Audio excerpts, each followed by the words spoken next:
Hello বন্ধুরা, আজকে রথযাত্রার একটি তোমাদের সাথে ছোট্ট ব্লগ শেয়ার করছি। বিকেল বিকেল আজকে রেডি হয়ে গেছি। কোথায় যাব সবাই জানো, আজকে রথ। তো আজকে রথ দেখতে যাব। একটু আগে একটা নতুন জামা পরেছিলাম, সেটা মারতে দিয়েছিলাম, কিন্তু ফিটিংস হলো না, আর একটু মারতে দিতে হবে। তো এই জামাটা এই জন্য পরতে হলো। তো কিছু করার নাই, মনটা অনেক খারাপ হয়ে গেল। তো যাই হোক, গরমের মধ্যে জামাটা একটু স্বস্তি হচ্ছে, স্বস্তি দিচ্ছে। তো চলো রথ দেখতে যাব, কি করছি না করছি তোমরা সবাই দেখতে থাকো।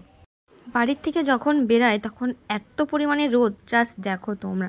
সূর্য তখন একবারে ডগবগ গিয়ে যেন আগুন চড়াচ্ছে, সেটাই তোমাদের সাথে দেখালাম। আর দেখো কতটা সুন্দর লাগছে দেখতে। তো পৌঁছে গেছি আমাদের রথে যেখানে উৎসব হয় সেইখানটায়, আমাদের হবুলেবেড়া বাজারে। এখানে প্রত্যেক বছর রথ উৎসব হয়। এই দেখো ভাল্লুকটা তো পুরো আমার ফোনের কাছে এসেছিল, আমি তো পুরো ভয় পেয়ে গেছি। মটু পাতলু এখানে আমার দিদির সাথে হ্যান্ডশেক করছিল। তারপর আরও অনেক কার্টুন ছিল। বাজারের এখানে প্রত্যেকবার প্রচুর ভিড় হয়, এখানে ছৌ নাচও পর্যন্ত নিয়ে আসে তার জন্য। কিন্তু এবার আনেনি, শুধু ব্যান্ড পার্টি এসছে, তার সাথে অনেক রকমের কার্টুন এসছে। এবং ওই দূরে দেখতে পাচ্ছি জানি না, ওই দূরে রথটা আছে। তখন আমি রথটা কিন্তু পাইনি, দাঁড়িয়ে অপেক্ষা করছি কখন রথ দেখবো। অবশেষে রথের দেখা নিয়ে গেল। চলো আমি তোমাদেরকে রথটাকে একটু ঘুরে দেখাই ঠিক কেমন হয়েছে। এই দেখো আমাদের সুন্দর জগন্নাথ দেবের রথ, সবাই টানছে। প্রতিবার এত পরিমাণে ভিড় হয় যে রথ টানার জন্য প্রায় মারামারি করে রথে দড়ি ধরতে হয়। এবার যাক ভিড়টা অনেকটাই কম, কারণ আজকে প্রচণ্ড গরম ছিল। যখন আমি আসি তখন তো প্রচণ্ডই গরম ছিল। যাই হোক, রথযাত্রা এবার অনেকটাই শান্তিপূর্ণভাবে হয়েছে, অনেক ফাঁকাভাবে হয়েছে। তো যাই হোক, এবার ভালোই লাগলো, রথ দেখে আরাম হলো, শান্তি করে দেখতে পেলাম রথটাকে।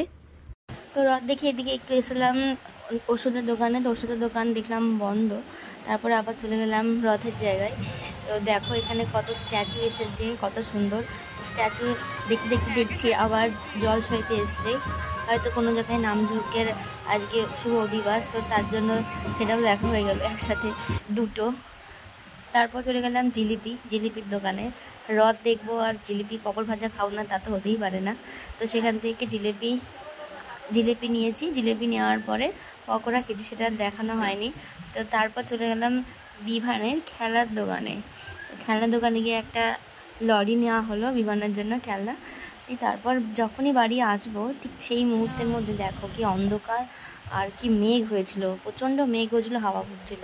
তো তাড়াতাড়ি করে একটা আইসক্রিম নিয়ে চলে এসেছি, সেটা আর দেখাতে পারিনি, এতটাই হাওয়া উঠেছিল।